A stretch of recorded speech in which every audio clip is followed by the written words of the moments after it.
안녕하십니까. 알면 돈이 되는 바른 홍콩세법 차태길입니다. 예.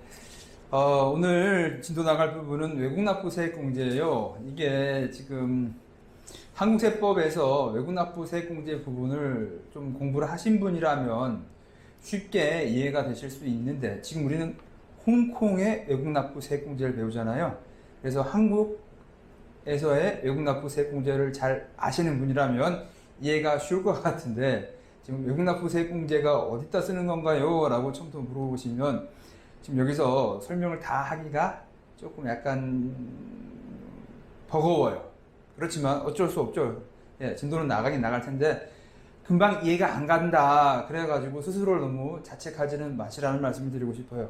예, 이건 한국세법에서 많이 배우신 분들은 금방 쫓아갈 수 있는데, 예, 지금 처음 외국납부세액공제가 뭔지 접하시는 분들한테는 좀 부담스러울 수 있으니까 그거는 감안을 하시고, 예, 그리고 2번 정도 반복해서 들으시면 또 어느 정도 또 이해 가시니까요. 예, 한번 힘내시고 따라오시면 좋겠습니다. 예, 외국납부세액공제 일단 외국납부세액공제의 종류에 대해서 이 교재에는 없어요. 예, 없는데 일단 제가 설명을 설명을 드리도록 하고 진도 나갈게요. 1번 직접 외국납부 세액공제가 있고요. 글씨 잘 보이시죠? 2번째가 간접이 있어요. 네, 뒤엔 똑같습니다. 3번째는 간주예요. 이게 뭐냐면요. 예, 여러분 한번 생각해 볼게요. 지금 홍콩이라고 하는 거 말고 우리가 다른 미국이라고 예를 한번 들어볼까요? 미국이 있고요. 미국 자회사가 있고 한국의 본사가 있어요. 한국 모회사가 있어요. 미국 자회사에서 한국 모회사로, 예, 이익 났으면 배당 보내야 되겠죠? 예. 그러면 배당을 내기 위해서 세금을 내는 절차에서 세전 이익이 예를 들면 200원이라고 해볼게요. 세전 이익, earnings before tax. 네, 영어 썼어요. 예, EBT가 200원이에요. 예. 세율이 얼마라고 할까요? 한 20%라고 해볼게요. 텍스. 그러면 40원을 내고 160원이 EAT죠. 예, 먹다. 또 하면 안 되고, 예, earnings after tax EAT 160원일 거예요. 그러면은 배당으로 갖다가 쏘겠죠. 예, 근데 여기서 현지에서의 뭐 준비금 이익의 10% 이런 게 있을 수가 있을 거예요. 그거 무시하고, 예, 여기서 가정을 해볼게요. 배당을 보내는데, 예, 원천징수 하겠죠. 대부분 원천징수가 있어요. 그러면 EH 100% 다 배당한다고 가정할게요. 금방 말씀드린 것처럼 뭐 이익준비금 몇 프로 띄고 뭐 띄고 법정준비금 띄고 하라는 규정이 있을 텐데 그건 다 무시하고 간편하게 100% 다 배당한다고 할게요. 그럼 160원이 다 올 수 있어요? 못 와요? 힘들죠. 아까 말씀드린 대로 배당 보낼 때 배당소득세 원천징수 대부분 합니다. 가정하기로 10%로 해볼게요. 10%. 그러면 160원 다 배당한다고 했을 때 우리 한국 회사의 주머니에는 얼마까지 들어오죠? 얼마가 들어와요? 160원을 배당하는데 10%를 띄고 들어온다. 얼마 들어와요? 소리를 안 하죠? 예, 144원 들어오겠죠? 예, 16원 띄고 16원 원천징수 세액 띄고 들어오니까 144가 들어올 거예요. 그러면은 지금 이 직접 외국납부세액공제, 그럼 이제 우리 한국에서 회계처리 이야기해 볼게요. 이제 굳이 이제 이거 안 쓰고 하도록 할게요. 쓰고 싶은데 자리가 없어. 예, 여러분이 많이 수강 신청을 해주시던지, 예, 슈퍼챗을 써주시던지, 그러면 제가 이걸 전자칠판으로 바꾸든지 할게요. 그럼 생각해 볼게요. 지금 한국에서는요, 여러분, 달랑 돈이 들어오면 얼마가 들어와요? 144원이 들어오죠. 그럼 회계 처리를 배당금 수익을 얼마를 잡을 거냐부터 이야기를 해야 돼요. 예. 이 원천징수는 예, 누구 세금이에요? 미국이 냈으니까 미국 세금이에요? 아니란 말이죠. 누구에 대한 세금이에요? 한국 거죠. 예, 여러분 똑같아요. 여러분들이 회사 다니시면서 급여 받으시니까 세금, 근로소득세, 개인소득세 띄고 받죠. 회사는 단지 도와서 여러분을 계산해 주는 것 뿐이지 그 개인소득세 내는 건 누가 내는 거예요? 사실상 여러분 개인이 내는 거라고요. 그러니까 지금 이것도 마찬가지죠. 160원 받아오는 과정에서 누가 세금을 띈 거예요? 누구 세금을 띈 거예요? 한국 거란 말이에요. 비록 미국 현지 법인이 도와서 10%를 대신 미국 세무서에 납부한 것 뿐이죠. 그렇기 때문에 이 144를 받았을 때 회계 처리 어떻게 해야 돼요? 배당금 수익을 144만 잡으면 돼요? 아니면 160 잡아야 돼요? 160을 잡아야 돼요. 이해되시겠어요?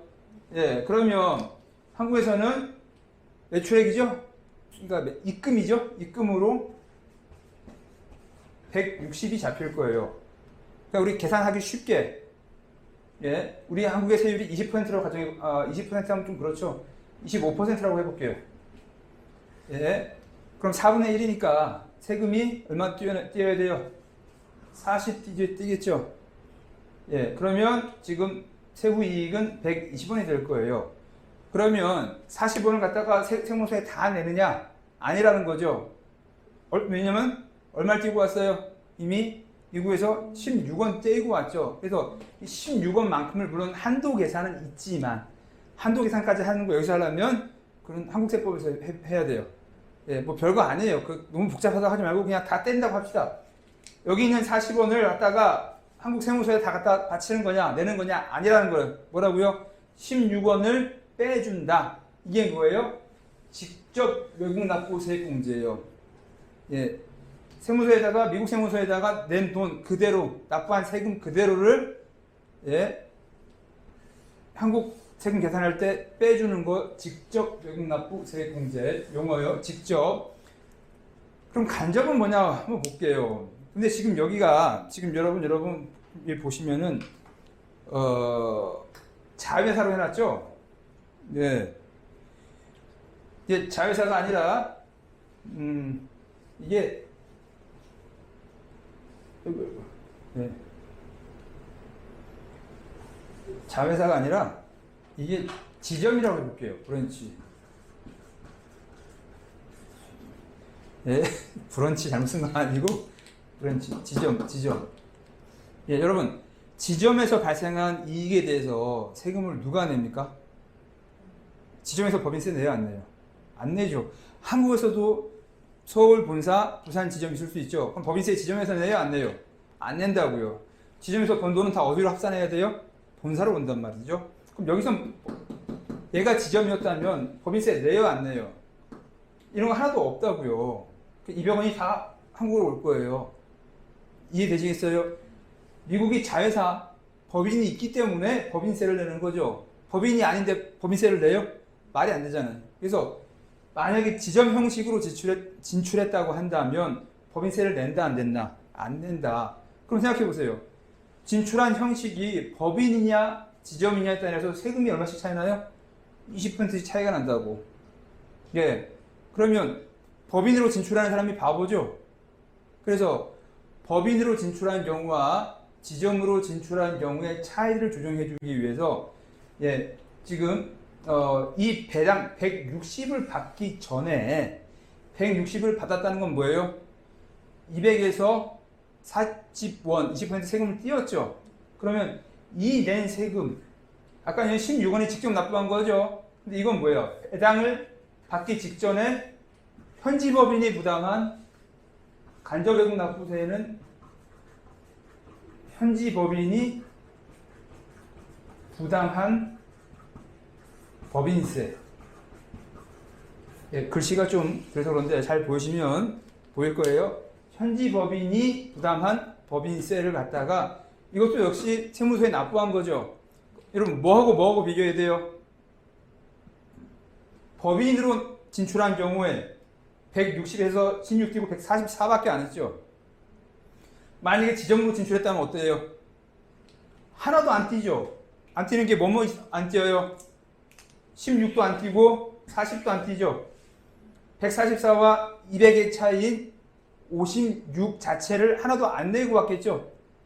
그래서 지금 드리는 말씀이 이거는 직접 배당 받는 단계에서 납부한 세금이고 누구 이름으로?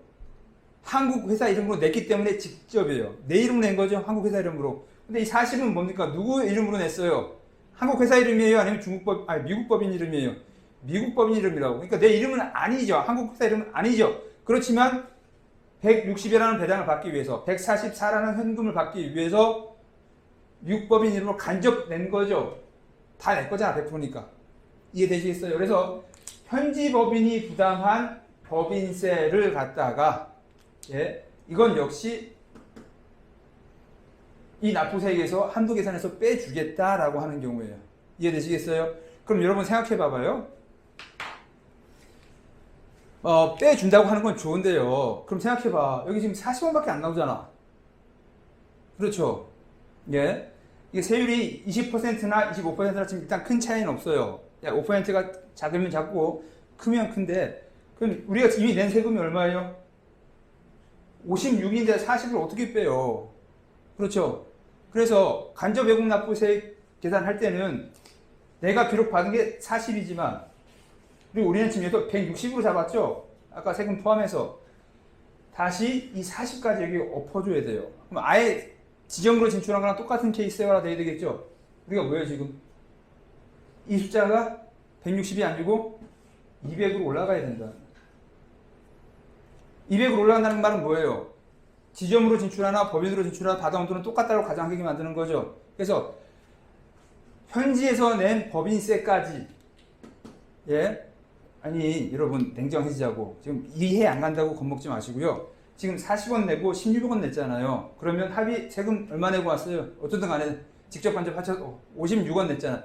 빼줄 수나 있어요? 못 빼요? 못 빼죠. 그러니까 어떻게 해야 돼? 그리고 우리가 왜 지금 이걸 갖다가 빼줘요? 지점으로 갔었더라면 200만큼 고스란히 왔을 거 아닙니까? 그러면 우리가 지점으로 진출하나 법인으로 진출하나 차이가 없게 주겠다는 의미잖아요. 그러니까 우리가 그래서 한국에서 세금 낼 때 이걸 160으로 해야 돼요? 144로 해야 돼요? 200으로 해야 돼요? 이익 금액을. 뭘로 하는 게 타당해요? 200이 맞겠죠. 지금 우리 목적이 뭐였어요? 지점으로 진출하나 법인으로 진출하나 똑같이 200을 갖고 온 걸로 봐주겠다는 거잖아요. 그래서 이익금을 갖다가 얼마로 해야 된다? 계산할 때 160은 말이 된다 안 된다? 144는 말 더 안 됐죠? 그래서 우리가 처음에 할 때도 이거 160 올려줬잖아요. 24를 포함해서 16을 포함해서. 근데 지금 이제는 이것마저도 빼준다고 하는 거니까 어떻게 해야 돼요? 당연히 이익금액으로 200을 잡아줘야 되겠죠? 이해되시겠어요? 중간에 이 말이 나올 거예요. 세금 부분에 대해서 이익금액으로 가산해줘야 된다는 말이 나오는데 그 이야기를 좀 설명드리려고 지금 제가 이렇게 성질을 내면서 여러분한테 지금 수업하고 있어요. 이해되시겠어요? 이 세금을 빼주기 위해서는 어떻게 해야 돼? 이 금액이 곱해져야 되겠죠. 세율로 한국에서. 지금 우리가 이 16원 공제받기 위해서 어떻게 한 거예요? 160을 썼잖아요. 이해되시겠어요? 각 단계에서 낸 세금을 하기 위해서는 그 전 단계로 올라가는 게 맞지. 논리에 맞죠. 여기서 지금 여러분 보시는 것처럼 160으로 곱하면 사실 55가 빠질 구멍이 없죠. 빼주고 싶어도 빼줄 방법이 없잖아. 그러니까 어떻게 해야 돼요? 200으로 하는 게 논리에 맞다. 그래서 납부한 세금만큼을 다시 이익 금액으로 이익 과세 표준에 가산해야 된다라는 건 여러분 이해해 주셔야 돼요. 그래서 정리할게요. 직접 외국 납부세 지금 이 케이스에서는 얼마예요? 16원. 직접과 간접의 차이는 뭐예요? 직접 누구 이름으로 낸 거예요? 이 16원은 누구 이름으로 냈어요? 한국 본사 이름으로 낸 거죠. 그 다음에 간접 외국 납부세 결국 이 144를 다 받기 위해서 144를 받는 방법이 지점을 갔다라면 200을 다 받아왔겠죠. 그럼 그 차이를 갖다가 없애줘야 되죠. 어느 회사는 지점 갔을 때 세금이 다르고 법인으로 갔을 때 세금이 다르다. 이건 본질하고 무관한 행정상의 이야기잖아. 그래서 어떻게 해야 돼요? 이것도 비용을 인정해 줘야 되겠죠. 그래서 비록 누구 이름으로 납부된 세금이지만 현지 법인, 미국 법인 이름으로 납부된 세금이지만 40에 대해서도 공제를 해주기 위해서는 당연히 200이 여기 과세 표준으로 올라가야 된다. 이해되시겠어요? 그래서 직접 외국 납부세액 공제는 16원. 한국 법인 이름으로 납부한 세금을 배당 받아왔을 때 벌써 빼주는 이야기다. 40원이 아니라 벌써 16을 빼준다는 이야기인 거고, 간접 외국 납부세액은 법인과 지점과 진출 차이를 무시하고 법인세가 아니었다면, 지점이었다면 200이 한국에 고스란히 왔겠죠. 그래서 그 200원을 갖다가 여기에다가 써줘야 돼요. 이 금액으로. 예, 그러면 이제 어때요?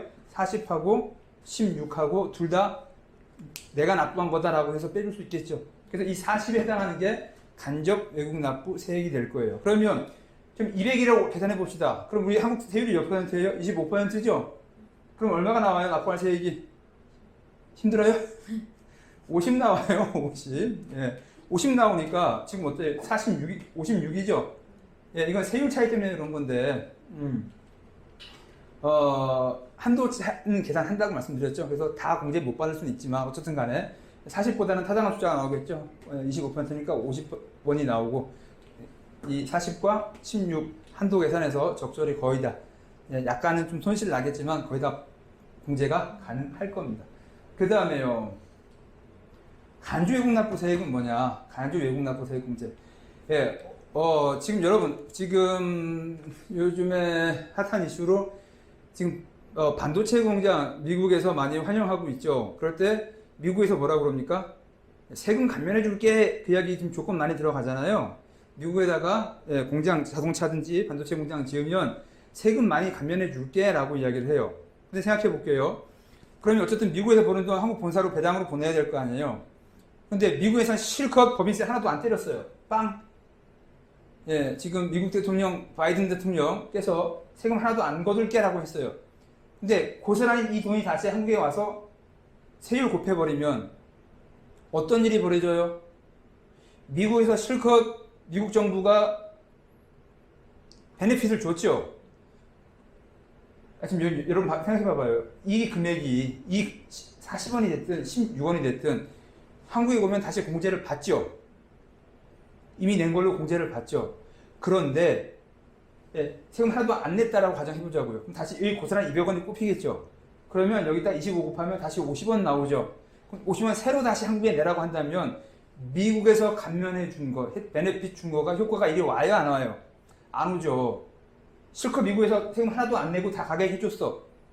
그런데 한국에 오면 넌 미국에서 낸 세금이 없네? 그러니까 이따가 200원이니까 다 50원 다 세금 내. 200원이 올 거 아닙니까? 세금 하나도 안 낸다고 한다면. 그럼 한국에서 다 낸다면 미국에서 호의로 감면해준 세금을 한국 정부에다 다 갖다 바치는 꼴이 되죠. 그럼 미국에서는 조세 혜택을 준 명분이 없어지잖아요. 그래서 그게 뭐예요? 상대방 국가에서 특별 세액 감면 공제를 해줘가지고 세금을 내지 말아라고 특혜를 줬을 때 그걸 갖다가 진짜로 한국세무서가 그냥 세금 안 냈잖아. 여기서 한국에다 다 내라고 한다면 한국세무서가 약간 이런 말해서 미안한데 양아치가 되는 거죠. 상대방의 호의를 내가 다 독식하게 되잖아. 이해되시겠어요? 그래서 비록 세금을 안 냈지만 미국에다가 세금 이거 40원과 16원을 낸 걸로 보고 빼줄게가 간주 외국 납부세액이에요. 개념 이해되시겠어요? 직접 외국 납부세액은 배당 받을 때 배당뿐만 아니라 뭐 요용료든지 하는 누구 이름으로 납부한 거예요? 수령자 이름. 여러분 이렇게 편하게 할 때는 한국 본사 이름으로 받은 납부한 세금을 갖다가 공제해 주는 게 직접 외국 납부세액 공제.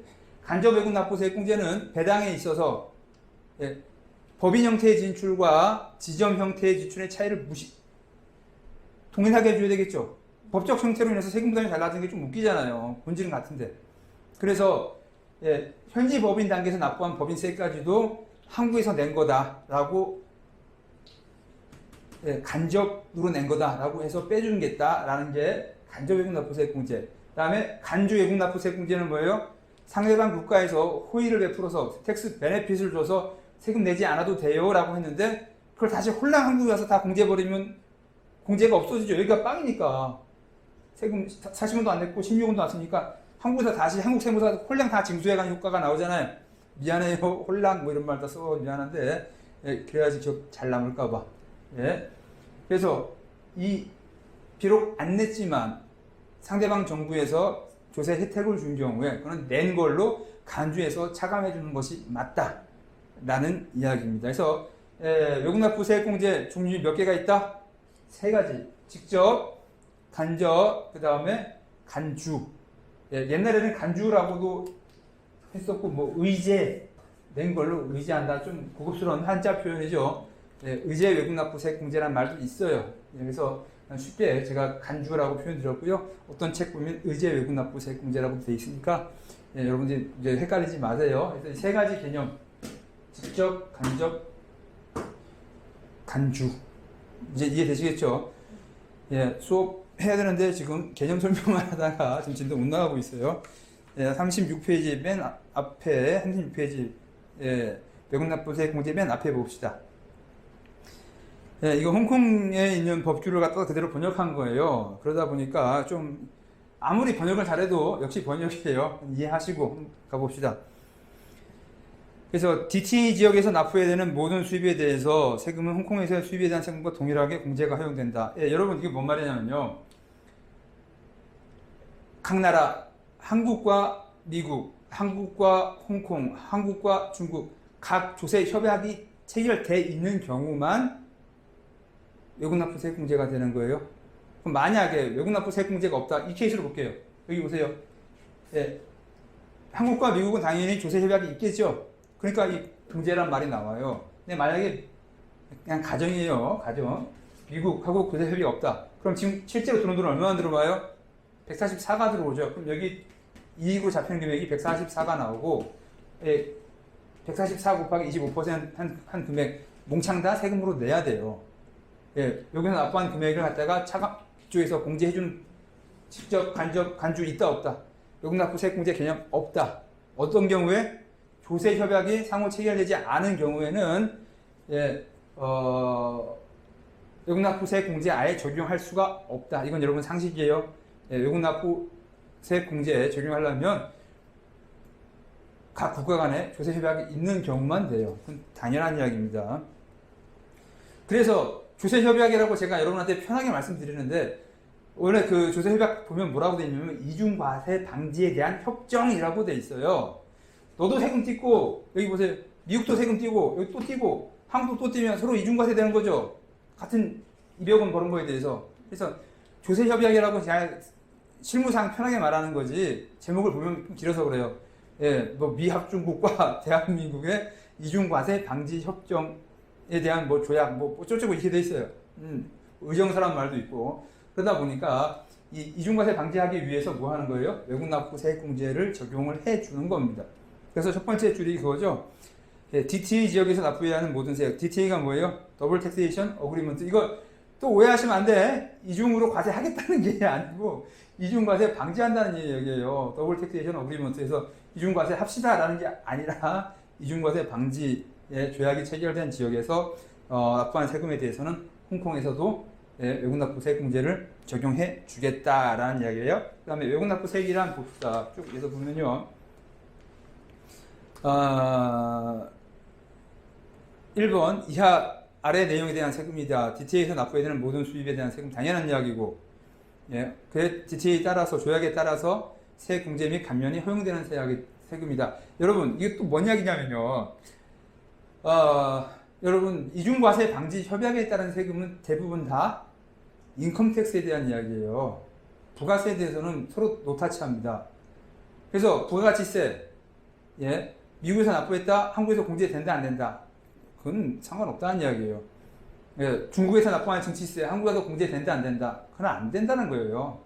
예, 그래서 서로 이중과세 방지 협약에서 터치하기로 하는 것보다 인컴택스 예를 들면 코퍼레이트 인컴택스 법인세죠. 아니면 퍼스널 인컴택스 개인소득세에 대해서 인컴택스 쪽에 대해서 서로 이중과세 방지한다는 거지 부가가치세, 증치세에 대해서 아니면 소비세에 대해서 서로 공제해주겠다 아니라는 이야기입니다. 그래서 이 B, 1번의 B 이중관계 방지 협약에 따라서 해당 수입에 대해서 세액공제 감면이 허용되는 세액이에요. 그러니까 그 조세 협약에 보면요, 여러분 이 협약이 커버하는 세금은 어떤 것과 같다 해가지고 써 있어요. 예, 한국과 홍콩의 조세 협약에 보면은 예, 법인세, 개인소득세, 그다음에 주민세, 그다음에 홍콩에서는 이득세, 그다음에 부동산 임대소득세 또 뭐 있어요. 근데 그게 다 뭐예요? 인컴택스예요. 네, 인컴택스에 대해서만 공제가 되도록 써 있습니다. 그래서 지금 제가 미안해요. 뒤에 나오는데 영어로 생각이 안 나서 말씀 못 드렸어요. 그래서 어쨌든 간에 인컴택스에 대해서만 모든 나라의 조세 협약이 카운팅하고 있기 때문에 부가가치세에 대해서 억울하게 내고 왔다는 걸 갖다가 현지에서 조세 협약은 커버 가능하다 안 가능하다 공제해달라고 할 수 있다 못한다. 그 다음에 두 번째, 해당 DTA 지역의 법률에 의해 납부하는 세금으로 이에 대해서 하는 경우 세액을 공제 감면한다. 그래서 A번 보시면 어쩌고저쩌고에 따라서 법률에 따라서 그 다음에 이중과세 방지 협약의 감면이 규정된 경우, 그래서 지금 이런 세금 이중과세 방지 협약에 따르면 이거는 공제가 된다고 써 있다고요. 이중과세 방지 협약이 컨트롤하는 세금이 뭐다? 그 세금에 대해서 한다는 거예요. 그리고 그게 법률에 또 해당 국가의 법률 규정이 있어야 되지. 그러면 법률이 아닌데 깡패처럼 억울하게 말도 안 되는 세금을 뜯겼다고 합시다. 그런 조세 협약에 따라서 고제 못 받아요. 네가 냈어야 되는 세금을 내고 와서 한국에 와서 공제해달라고 좀 해주겠는데 네가 바보같이 억울하게 미안해요. 양자가 애매한 느낌인데 바보처럼 낸 세금을 내서 잘못 낸 세금이죠.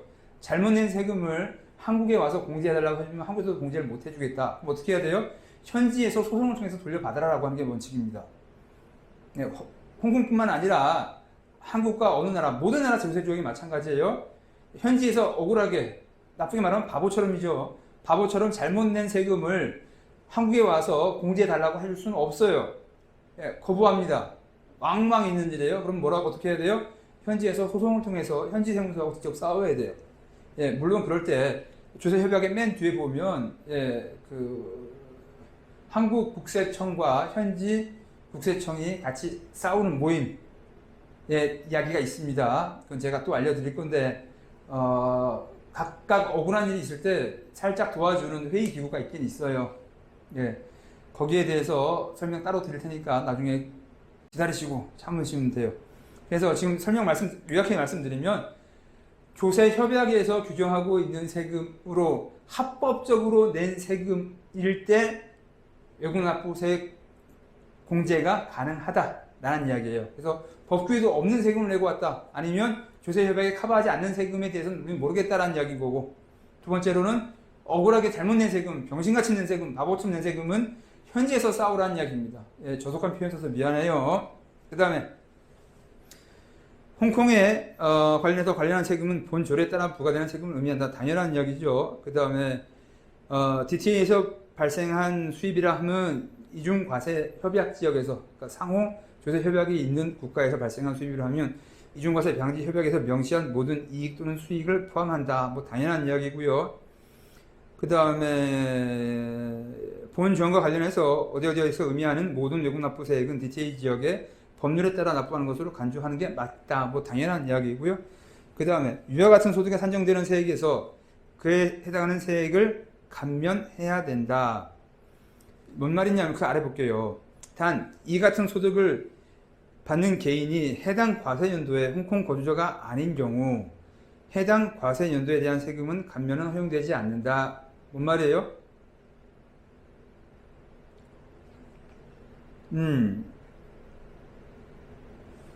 조세 협약을 적용받으려면 신청하는 사람, 공제 감면해달라고 하는 사람이 뭐예요? 한국에 거주자야 되는 거예요. 우리 지금 홍콩세법 하고 있는데 홍콩에서 낸 세금을 한국에 와서 이중과세 방지 협약에 따라서 공제받으려고 하는데, 그러려고 하려면 한국에 있는 회사가 당연히 한국 세법에 따른 거주자야 되는 거죠. 그 얘기를 하고 있어요. 당연한 이야기예요. 물론 회사일 수도 있겠지만 개인일 수도 있어요. 그러면 미국 사람이 왔는데 한국에 서 생활을 10년째 하고 있고 한국에서 급여가 있고, 그럼 이 사람은 한국 세법상 한국 거주자죠. 상황 이해되겠어요? 미국 사람인데 한국에 와서 3년 이상, 5년 이상, 10년 이상 일을 하고 있어요. 그럼 이 사람은 한국에다가 개인소득세 내고 한국에서 183일 이상, 180일 이상 꾸준히 있었기 때문에 이 사람은 한국 세법상 뭐예요? 한국 거주자예요. 그럼 이 사람이 홍콩에서 알바하고 세금을 뜯기고 왔다, 개인소득세를 내고 왔다라고 한다면 한국에 와서 한국 세무서에다가 나 외국납부세 공제 신청해 주세요. 가능하다, 안 가능하다? 가능하다라는 이야기예요. 그런데 한국에서 미국 사람이 한국에 여행 왔어요. 그래서 종로에서 한복 입고 사진 찍은 사람이 갑자기 자기 홍콩에서 세금 낸 거 있다고 한국 세무서 보고 공제해달라고 하면 된다, 안 된다? 안 된다는 이야기예요. 당연한 이야기입니다. 그래서 이 외국 납부 세액 공제를 신청하려면 신청하는 사람은 한국에서 외국 납부 세액 공제를 신청하려고 한다면 어떻게 해야 돼? 당연히 한국의 세법상 거주자야 된다. 이건 당연한 이야기예요. 어느 나라나 마찬가지예요. 이거 홍콩 세법 조약이죠. 그러니까 거꾸로 말하면 홍콩 회사가 한국에서 낸 세금을 외국 납부 세액 공제를 받고 싶다라고 한다면 그 사람은 당연히 어떤 사람이어야 돼요? 홍콩 세법상 거주자야 된다라는 당연한 이야기입니다. 힘든 이야기 아니에요. 공제 금액은 아래 방법을 통해 산출된 금액을 초과할 수 없다. 일단은 쭉 읽을 수밖에 없어요. 예, 본 조례의 규정을 통해 과세 표준을 산정하고 해당 세율에 따라 세액을 결정한다. 세율의 확정은 개인의 소득 총액에 과세된 세금을 그 개인의 과세 표준 추중으로 나눈 비율을 말한다. 예, 여러분 이 글씨만 보고 이해 안 간다고 너무 마음 상해하지 마시고요. 예, 세율은 예, 적절하게 계산된 합리적인 세율을 쓴다라는 이야기예요. 예, 왜냐하면 여러분 생각해 보세요. 한국에서도 개인소득세 세율이 개인소득 과세 표준이 뭐 1,000만 원일 때, 4,000만 원일 때, 8,000만 원일 때 세금이 막 올라가죠. 근데 그 세율이 여러분 어때요? 단계별로 누진제로 돼 있죠. 내가 1억 벌었을 때 세율이 40%라고 말하는 건 맨 마지막 단계의 세율을 40%라고 이야기하는 거지. 예, 단계별로 다르잖아요. 1,000만 원까지는 뭐 5% 정확하진 않아요. 4,000만 원까지는 10%, 8,000까지는 2%, 8,000만 원 초과하면 40%뭐 이렇게 돼 있죠. 개인소득세가 누진제로 돼 있다고. 그러면 내가 교세 원천징수 당하고 나서 세 공제를 받을 때 그 세율을 갖다가 40%를 쓸 거예요? 아니면 1,000만 원에 대한 10%를 쓸 거예요? 평균세율을 써야 된다는 이야기예요. 누진세율을 감안했을 때 내가 낸 세금 총액이 얼마고 예? 내가 벌은 금액이 총액이 얼마인지 평균세율을 내야 되겠죠. 한계 세율을 쓰면 돼요, 안 돼요? 어디 걸 쓸 거야? 5%짜리를 쓸 거예요? 개인소득세 감면한다라고 할 때? 아니면 40%짜리를 쓸 거예요? 뭔 말인지 이해되겠어요? 예, 세율을 적용할 때는 세율은 평균 세율을 합리적으로 정해라라는 이야기가 그 말에 여기 있는 거죠. 그래서 본 조례 규정을 통해 과세 표준을 산정하고 세율에 따라 세액을 결정. 이건 당연한 이야기예요. 세금은 과세 표준 곱하기 세율이잖아요. 당연한 이야기니까 신경 쓸 필요 없고 그럼 그때 세율을 어떻게 한다는 이야기예요? 예, 개인의 소득 총액에 과세된 세금을 그 개인의 과세 표준 총액으로 나눈 비율로 한다. 그래서 어느 한 특정한 낮은 세율 또는 높은 세율이 아니라 전체 총괄한 평균 세율로 합리적으로 계산한 세율을 말한다라는 이야기. 지극히 상식적인 이야기입니다. 그냥 읽었을 때 이해 안 가는 건 여러분 제 수업을 안 들어서 그런 거죠. 그냥 읽었을 때는 막 미쳐버려요. 예, 그건 여러분이 고지란 게 아니고 예, 누구나 그러니까 안심하세요. 그 다음에 사망을 위반하지 않는 것을 전제로 이중과세 방지 협약 과세 연도에 따라 특정 개인의 과세 공제 감면은 해당 연도의 과세 표준 납부세액 총액을 초과할 수가 없다. 또 뭔 말이냐? 생각해봐봐요. 여기 보세요. 여기 보세요. 여기 지웠는데 지금 여기 보세요. 여기 200원이 들어갔다고 합시다. 마음 착한 사람은 보여요. 여기 200원이죠? 세율이 25%예요. 그 납부세액이 얼마가 바뀌어요? 50이 나오죠? 그리고 이익이 150이 나옵니다. 그러면 미국에서 납부한 세금이 총액이 얼마예요? 지금 40과 16이죠? 그래서 50원을 한국에 납부해야 되는 게 맞는데 외국 납부 세액 공제로 얼마까지 맥시멈밖에 못 해주겠다. 50밖에 못 해주겠다는 거예요. 실제로 낸 건 얼마지만 56이지만 한국에서 거꾸로 한국에서 세금으로 돈을 토해줄 수는 없겠다. 내가 받을 걸 안 받는 것만 해도 다행인 거지. 나보고 돈 토해내려고 하지 말아라는 이야기입니다. 이해되시겠어요? 예, 실제로 미국에다가 직접 외국 납부세액 16원, 간접 외국 납부세액 40원에서 56원을 납부를 했죠. 근데 한국에서는 총 납부할 세금이 얼마? 25% 곱하니까 50원이잖아. 그러면 한국 세무서도 6원 토해달라고 나한테 달라고는 하지 마세요. 한국 세무서는 얼마까지만 포기할 용의가 있다? 50원까지만. 이게 되겠어요. 그래서 사망을 위반하지 않는 것을 전제로 모종 이중과세 방지 협약과 과세 연도에 따라 특정 개인에게 허가되는 외국 납부세액 공제 및 감면은 해당 과세 연도의 납부세액 총액을 초과할 수 없다. 이해 되겠어요? 예.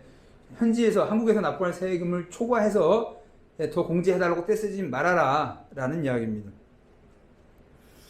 그러면 과세표준 산정 시에 외국 납부 세액을 비용으로 공제 불가하다.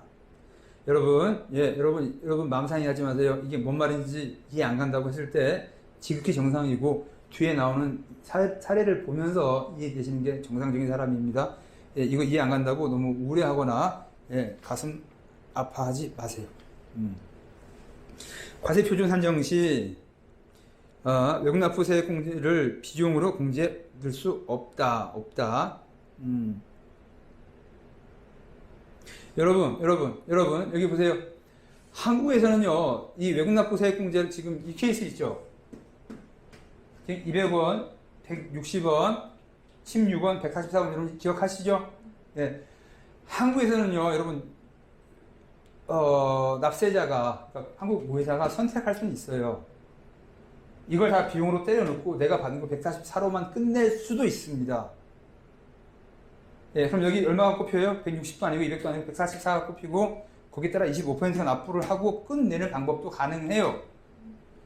예, 그런데 그건 어떻게 하는 거예요? 이걸 16원, 40원을 다 내가 비용으로 인정하는 방법이죠. 납부 세액으로 공제를 받겠다는 거예요? 아니면 비용으로 인정하는 거예요? 비용으로. 예, 여러분 생각해 보세요. 일반적으로는 어느 게 더 유리합니까? 세액 공제 받는 게 맞아요? 아니면 비용으로 하는 게 맞아요? 여러분 생각해 봐봐요. 세금이 지금 200 넣으면 50원 나오죠? 그래서 56원 납부했으니까 예, 세금 하나도 안 낼 수도 있죠. 이게 더 짜릿해요? 아니면 144를 넣고 25%를 납부하고 다시 30몇 원을 납부하는 게 더 좋아요? 뭐가 더 좋은 거예요? 네, 비용이 아니라 공제받는 게 더 좋은 거죠. 여러분 200원을 넣고 200원을 넣으면 세금이 얼마 나와요? 50원 나오죠. 그러면 외국납부세 공제 얼마 받을 수 있어요? 40원하고 16원에서 56원이니까 이거 다 거의 하나도 안 내도 되죠. 세금이 이미 50원 한국에서 내라고 했지만 외국납부세 공제 신청하면 세금 안 낼 수 있죠. 그럼 미국에서 난 거 세금 56원만 다 납부한 걸로 끝내는 거죠. 세금 한국에서 내요, 안 내요? 안 내죠. 근데 이 144를 갖다 위로 꼽아버리면 어떤 일이 벌어져요?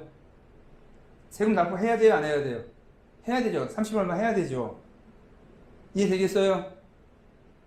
어느 게 더 유리한 거예요? 정상적인 경우라면. 세액 공제 방식이 훨씬 유리하죠. 이걸 비용으로 인정하면 이거 이해가 안 간다라고 말하는 건 그건 여러분 제 탓이 아니에요. 진짜로. 이건 예, 제 탓이 아니에요. 그러니까 한국세법에 따라서는 한국세법에서는 두 가지 선택 가능해요. 외국 납부세 공제를 갈 거냐, 그 길로 갈 거냐. 그러면 얼마가 여기 꼽혀야 돼요? 200원이 꼽혀야 돼요. 아니면 160원이 꼽혀야 돼요. 예. 간접 외국 납부세까지 적용하려면 200원 꼽혀야 되고, 직접만 하려면 160원 꼽히면 되겠죠? 이해되겠어요? 예. 그런데, 나 이거 외국 납부세 나 너무 어려워. 그냥 어떻게 할래? 나 그냥 144로 할래요. 그래. 대신에 넌 외국 납부세 공제는 포기하는 거다. 라고 하는 게 한국세법에 가능해요. 왜 그러냐면 여러분, 지금 이 케이스에서는 지금 이 한국 회사가 손실이 아닌 상황이죠. 다른 사업이 손익이 빵인 상황에서 이것만 지금 한 거죠. 그런데 이 모회사가 달랑 받은 이 배당만 있겠어요? 아니면 다른 사업도 하겠어요? 다른 사업에서 왕창 적자가 났어요. 다른 사업에서 왕창 적자가 심해요. 예, 그러면 생각해 볼까요? 지금 이건 배당 받은 게 뭐 160원, 200원이죠. 원래 모회사 하는 사업이 자체가 500억이 적자라고 할게요. 예, 이거 500억 적자라고 했을 때 어차피 세금 내요, 안 내요? 200억 더해봤자. 외국납부세 공제해봤자 효과가 있습니까, 없습니까? 아예 없죠. 그럴 땐 어떻게 하는 게 나아요? 차라리 144 하는 게 더 낫다고요. 왜냐면 외국납부세 공제가 원래 세금이 없어. 회사가 적자가 심해서. 세공제 하나도 못 받으니까 차라리 어떻게 하는 게 낫는 거예요? 144로 이익을 조금 더 하는 게 낫죠. 외국납부세 공제 하려면 어떻게 해야 돼요? 공제는 하나도 못 받는데 더해지는 게 144예요? 200을 더해야 돼요? 200을 더해야 되죠. 그럼 어느 게 더 회사 입장에서 유리한 거예요? 공제 못 받는데 200을 더하는 게 나아요? 아니면 그냥 200이 아니라 144에다 500을 더하는 게 나아요? 어느 게 더 회사 입장에서 세금을 그래도 줄이는 방안이에요? 나중에 이익 났을 때. 144를 더하는 게 훨씬 낫죠? 상황 이해되겠어요? 어차피 적자가 심해서 낼 세금이 하나도 없는데 외국 납부 세액공제를 뭐하러 선택을 해요? 지금 상황 이해되시겠어요? 예. 그래서 한국 같은 경우는 외국 납부 세액공제를 선택할 수도 있고 뭐예요? 비용 방법을 선택할 수도 있어요. 예. 근데 지금 여기서 보시는 경우 홍콩에서는 지금 뭐라고 되어 있어요? 외국 납부 세액을 비용으로는 하지 말고 외국 납부 세액 공제 방식으로 가라라고 되어 있어요. 그 다음에 B, 납부 세액이 홍콩에서 취득한 금액에 따라 결정되는 경우에 해당 금액의 소득액에 대한 외국 납부 세액 적정 금액을 가산해야 된다. 제가 이거 영어랑 중국어랑 한글은 없었죠. 읽어보면서 미치는 줄 알았어. 이게 뭔 말인지. 묻고 여러 몇 사람한테 홍콩 회계사한테 물어보고 나서 확인한 결론이 아래 주석 볼게요. 홍콩에서 받을 실수령액을 결정한 경우를 의미한다라는 거예요. 네. 여러분 국제무역일 수도 있고 국제유형계약할 때도 있는데 내가 받을 돈이 무조건 얼마를 해라라고 계약을 쓰는 경우가 있어요. 계약서에 세전 금액이 1억이라고 하지 않고요. 왜냐하면 내가 외국 세법을 모르기 때문에 어떻든 니들이 세금을 현지에서 얼마를 내든지 간에 내 통장으로 얼마를 뽑아내야 된다? 1억을 뽑아내라라는 이야기예요. 상황 이해돼요? 흔히 있어요. 예. 그래서 현지에서 발생하는 모든 세금은 네가 낸다. 그리고 나한테는 1억을 꼽아줘 라는 이야기. 그 이야기에서 납부세액이 홍콩에서 취득한 금액에 따라 결정되는 경우에 주석 보시면 뭐라고 써있어요? 홍콩에서 받을 실수령이 결정된 경우에라면 생각해봐요. 내가 실수령 1억을 받았어요. 그럼 총 내 소득금액은 얼마겠어요? 1억 1천일 수도 있고 1억 3천일 수도 있겠죠? 그럼 그 금액까지 어떻게 해야 돼요? 내 총 소득금액으로는 업을 시켜야 되지. 외국에서 띠끼고 온 금액까지 업을 해서 소득금액을 확정하라는 이야기입니다. 네가 1억을 받았다고 1억만 네 소득이 아니고 해외에서 뜯긴 소득금액까지 여기 봐봐 여러분 160일 배당했을 때 난 얼마 들어왔어요? 144가 들어왔잖아. 그러면 입금을 얼마나 잡아야 된다? 직접만 한다고 한다면 160이 잡혀야 되죠. 144가 아니라고. 이해되겠어요? 그래서 홍콩에서 받을 실수령을 확정한 경우에는 그 금액에다가 외국에서 납부한 세액을 합산해서 소득금액으로 계산을 해야 된다라는 이야기. 이해되시겠죠?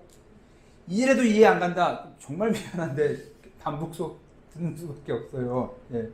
그 다음에 과세표준에 외국 납부 소득이 포함되어 있는 경우, 해당 소득이 면세로 규정되어 있는 경우 또는 세액 공제로 규정되어 있는 경우 해당 소득 관련 외국 납부 세액 공제를 결정할 때 해당 과세표준 계산 시 외국 납부 세액과 간접 외국 납부 기타 공제를 가산해야 되며 돈 가산액을 기납부 외국 납부 세액으로 부과 공제 대상 금액에 합쳐야 된다. 다시 한번 읽을게요. 과세표준에 외국 납부 소득이 포함되어 있는 경우, 지금 여기 200이라고 되어 있는데, 원래는 지금 아까 이게 심한 예를 들어서 한국의 적자 500억이라고 한 거죠. 한국에서 자체 버는 돈도 있고 배당 받은 돈이 있을 때 두 개 합쳐야 게 한국의 과세표준이죠. 1년에 법인세 정산할 때 당연히 합쳐야지.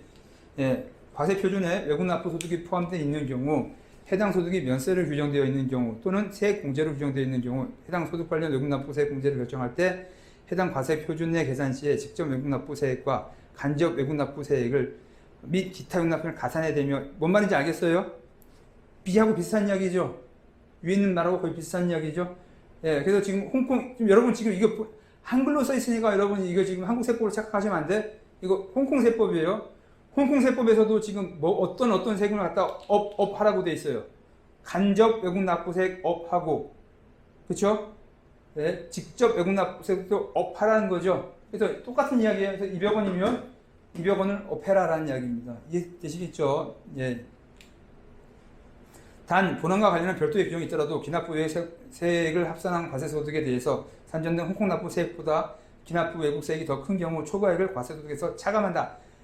이거 또 심란해요. 지금 읽어보면 산정된 홍콩 납부 세액보다 기납부 외국, 그러니까 홍콩에서 세무서에다 내야 될 세금하고 외국에서 이미 납부한 세금을 비교했을 때 뭐가 더 커요?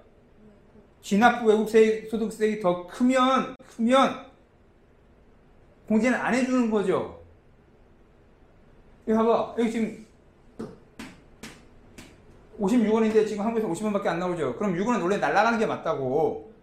그쵸? 공제 더 이상 안 해주는 거야.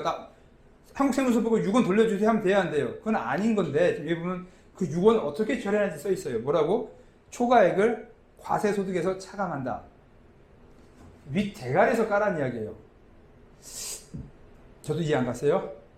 예, 쉽지 않았어요. 근데 사례를 보니까, 숫자를 보니까 이해가 돼요. 다시 아래 있는 예를 볼게요. 지금 이건 여러분 배당이 아닙니다. 지금 여기 보면 해외 용역보수, 홍콩 회사가 다른 나라에 가서 컨설팅을 해주고 용역비를 받아왔어요. 얼마나 받았어요?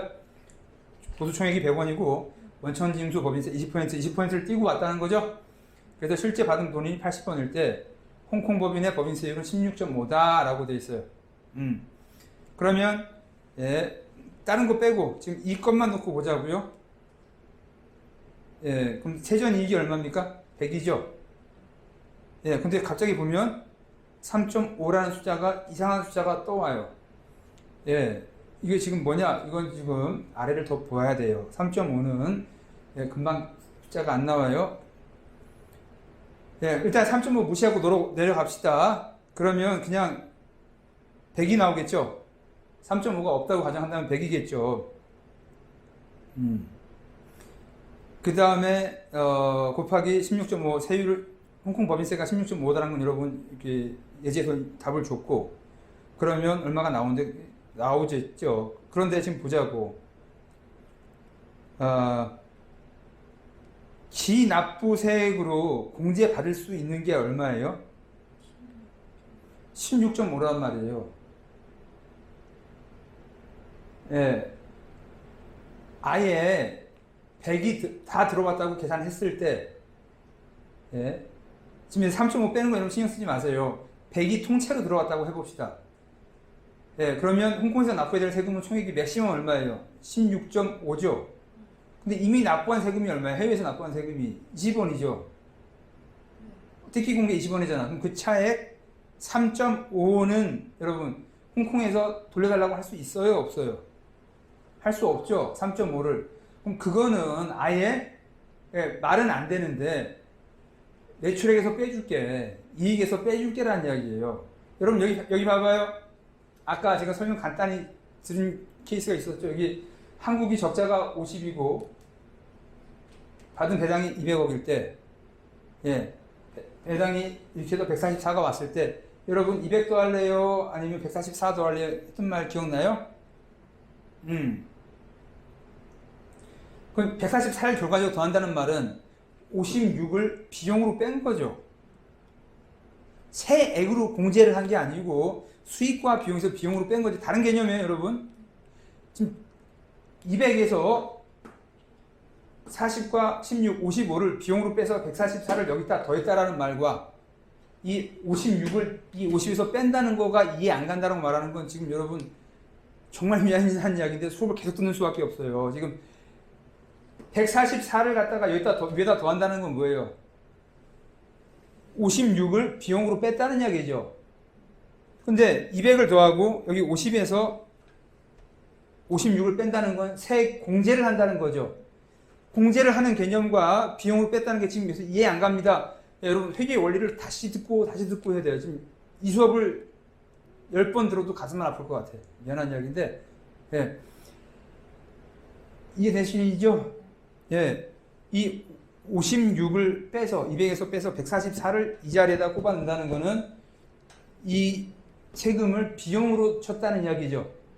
이 200을 넣고 이 56을 이 50과 상계했다. 요금납부 세액공제 정했다는 이거 세액공제를 했다는 이야기죠. 다른 이야기란 거예요. 이것도 10번 들으면 될 것 같아. 예, 어지간한 사람이라면. 예, 누가 생각 한번 해보자고. 예. 그래서 지금 여기서 보시면 100원을 갖다가 세금으로 공제를 최대한 할 수 있는 금액은 얼마예요? 16.5죠. 근데 이미 16.5를 넘게 세금을 띄고 왔잖아. 예, 아무리 세무서에서 공제를 해주고 싶어도 얼마 이상은 못 빼줘요. 16.5죠. 그럼 3.5는 도저히 내가 공제를 못 해주겠으니까 그럼 비용으로라도 빼줄게라는 이야기입니다. 이해되겠어요? 그래서 3.5를 빼면 96.5가 나옵니다. 과세표준이.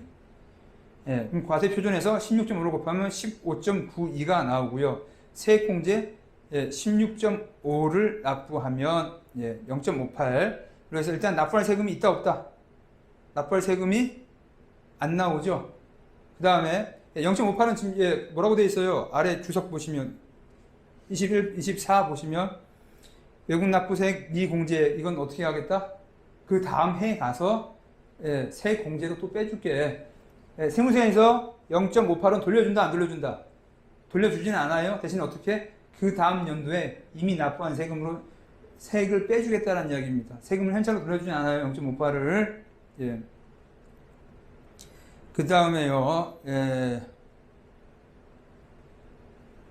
제3회 명시된 세율을 결정하기 위해 제5A 및 B항의 소속 총액 산정법을 적용하며 이는 당시 유효한 이중과세를 통해서 외국 납부세액 공제를 세액을 공제한 모든 소득의 합산 방법에도 적용된다.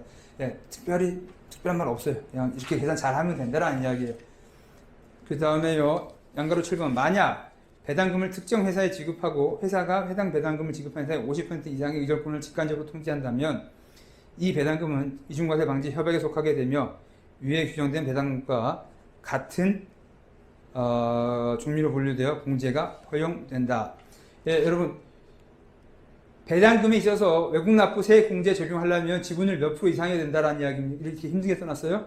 50%. 한국은 몇 프로예요? 25%로 되어 있을 거예요.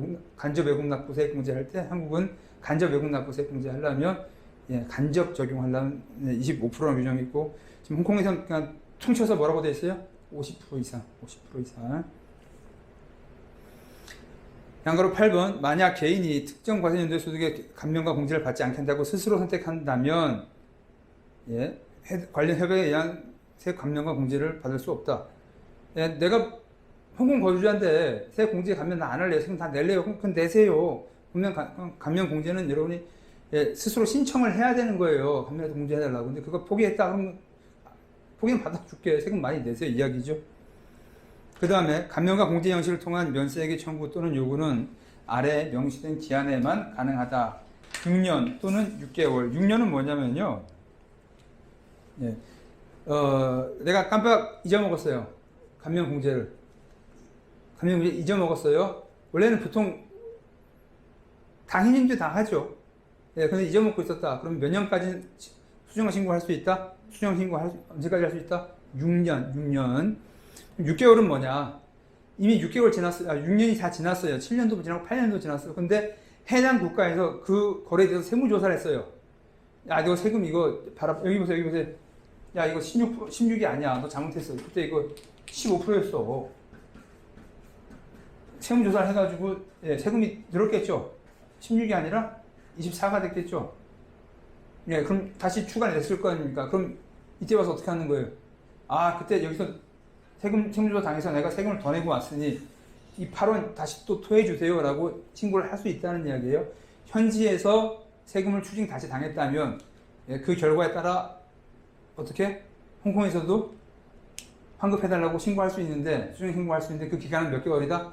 6개월이다. 6개월. 이해되시겠어요? 내가 그냥 까먹고 있는 건 6년인데 6년이 지나고 나서도 현지에서 세무조사 받을 수 있어요. 5년 후 지나고 10년 지나고도 세무조사 드릴 수 있거든요. 그럼 그거 잘못됐다. 세금 다시 더 내라 라고 했으면 뭐라고?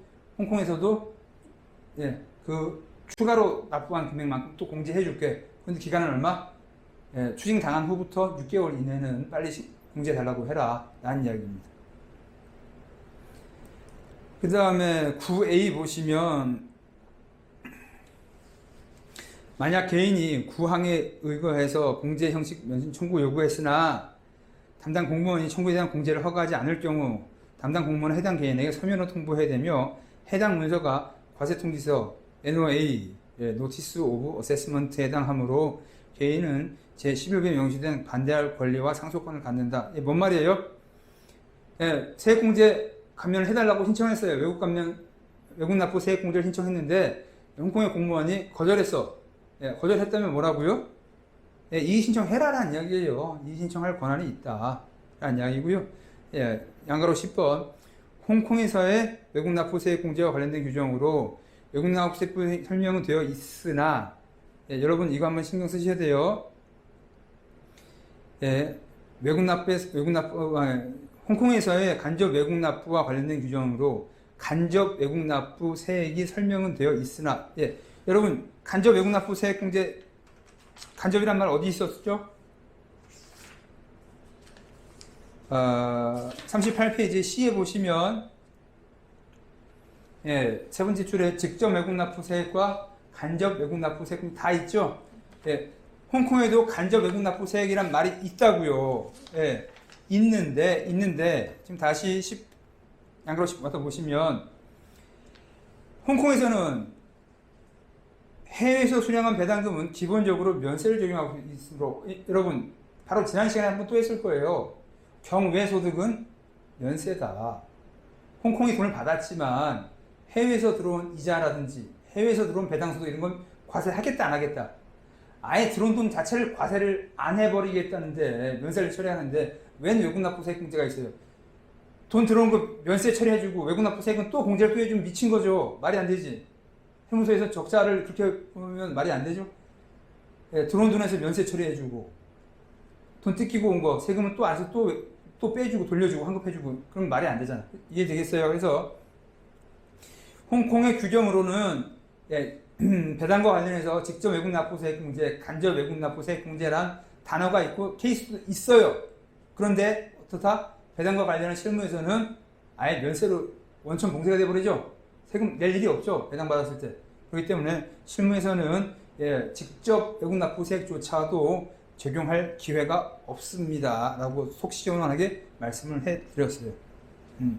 그래도 여러분은 알고 있어야 돼. 지금 오늘 제가 지금 거의 1시간 정도 가까이 수업을 했는데 무슨 세액 공제? 직접 외국 납부세액 공제, 간접 외국 납부세액 공제, 간접 외국 납부세액 공제.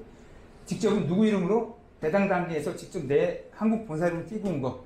그 다음에 간접은 예, 법인 형태로 진출하느냐 아니면 지점 형태로 진출하느냐. 지점이라면 200이 다 땡겨올 수 있으니까. 그래서 40을 비록 누구 이름으로 냈지만 현지 법인, 미국 법인 이름으로 냈지만 이것도 한국이 낸 걸로 봐주는 거에 간접이죠. 그 다음에 간주는 현지 국가에서 텍스 베네핏을 줬는데 그걸 무시하고 한국에서 다 과세하면 되겠다 안 되겠다? 안 되겠다. 그래서 낸 걸로 간주해 줄게 하는 게 간주 외국 납부 세액 공제. 예, 시간 얼마 많이 지난 거 알고 있는데 이 뒤에 건 되게 짧아요. 예, 여러분 얼굴 찌푸리지 마시고 진도 계속 나갈게요. 세무조사. 예, 홍콩에도 세무조사가 있어요. 홍콩에도 세무조사가 있어요. 홍콩은 선납부 후 조사를 기본 원칙으로 해요. 예, 홍콩은 선납부 후 조사. 한국도 마찬가지고요. 지금 중국도 얼마 전부터 바뀌었어요. 세액 공제라든지 감면 받을 거 있으면 예전에 중국에서는 어떻게 썼다?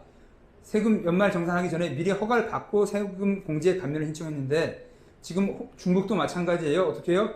먼저 네가 공제랑 감면 신청하고 세무서에서 이의 있으면 다시 자료 제출을 요청한다라는 이야기예요. 홍콩은 당연히 선납부 후 조사겠죠. 일단 네가 알아서 세무신고하고 그게 이상하면은 세무서에서 부를게. 그때 자료 협조해라라는 이야기예요. 그 다음에 또 이런 질문들 많이 하세요. 한국과 같은 일정 주기 세무조사 제도는 없으나 사안별로 세무조사 이루어진다. 아래 보시면 한국에서는 매출액 1,500억 이상인 경우에는 5년마다 한 번씩 정기 세무조사가 있어요. 매출액 1,500억 이상 되는 경우에는 5년마다 한 번씩 정기 세무조사가 있는데 홍콩은 그런 정기 세무조사 있다 없다? 그런 건 없다라는 이야기예요. 예, 세무서는 없으나 케이스 바이 케이스를 좀 이상하다 싶으면 세무서에서 부릅니다. 메일로 보내요. 예, 이런 서류 갖고 오세요 라고 해서. 일반적인 절차는 아래와 같다. 1번 서면조사. 예, 서면조사는 말 그대로 뭐예요? 납세자가 신고한 세무 관련 자료를 검토해서 샘플링해서 특이사항이 발견되면 예, 세무서에서 질의서 레터를 보내요. 그래서 필요한 사항에서 답변과 자료를 제출할 것을 요청을 하죠. 세무국의 질의서의 발송과 이에 따른 납세자의 답변 절차는 같은 사안에서 수차례 반복돼서 진행될 수 있으니 일반적인 경우에 2단계에서 좀 더 많이 된다. 그래서 일단 세무서에서 이상한 게 좀 이상하다 싶으면, 그러니까 이상하다 싶으면 어떻게 하냐면 여기 있는 것처럼 샘플링을 해요. 예, 이상한 거래가 있다. 모든 걸 다 질문하는 건 아니고 샘플링을 해서 회사한테 네가 이거 샘플링이 당첨됐어. 축하해. 그러니까 왜 이런 거래를 했는지 사유서를 쓰고 관련 증빙을 첨부해서 제출하라고 메일로 옵니다. 그럼 메일로 답변을 하면 돼요. 많은 경우가 여기서 끝나요. 근데 더 이상하다. 도저히 이건 합리적이지 않다. 라고 하면 그 다음 나오는 게 뭐예요? 현장 조사, 필드 오딧. 현장에 회사에 나와서 이 뒤지기 시작하는 거예요. 장부 갖고 와. 관련 서류 갖고 와. 그래서 서면 조사를 통해서 충분한 자료를 획득하지 못했거나 일반적인 업종 평균치와 중요한 차이가 있어서 도대체 이해를 못하겠다. 그 말이 세무서 요청에 부합하지 않는 경우엔 세무서에서는 현장 회사를 나온다 라는 이야기예요.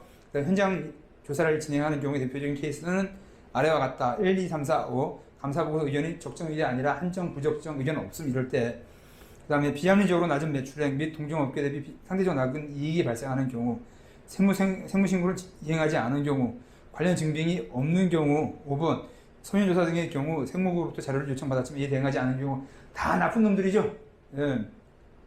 그래서 1단계에서 만족이 안 되면 서면조사로 만족이 안 되면 실지 조사를 나오고, 그 다음에 이제 3번 현장 조사가 이제 끝나는데 이건 사건 꺼지죠. 영어로 인베스티게이션이 돼요. 수사 단계죠. 그래서 이거는 조세 포탈이 의심되는 경우에는 납세자에 의해서 심층 조사가 진행된다. 일반적인 경우 세무조사가 시작한 해 이전에 6년 기간이 된다. 고의적인 탈세 혐의가 있는 경우 조사 기간이 확대될 수 있다. 해서 여러분 지금 똑같은 숫자 나왔어요. 6년이요. 6년. 수정신고 할 수 있는 기간이 6년이었던 거 금방 나왔었죠? 내가 언제 것까지 6년 이내에 틀린 거는 다시 재신고하면 돼요. 그리고 또 뭐예요? 세무서에서도 6년 이내 것만 봐요. 10년 전 건 안 본다는 이야기예요. 6년 지나고 나면 안심해도 된다. 한국말로 이런 거 뭐라고 그래요? 과세, 부과, 제척 기간이라고 하죠. 과세, 부과, 제척 기간.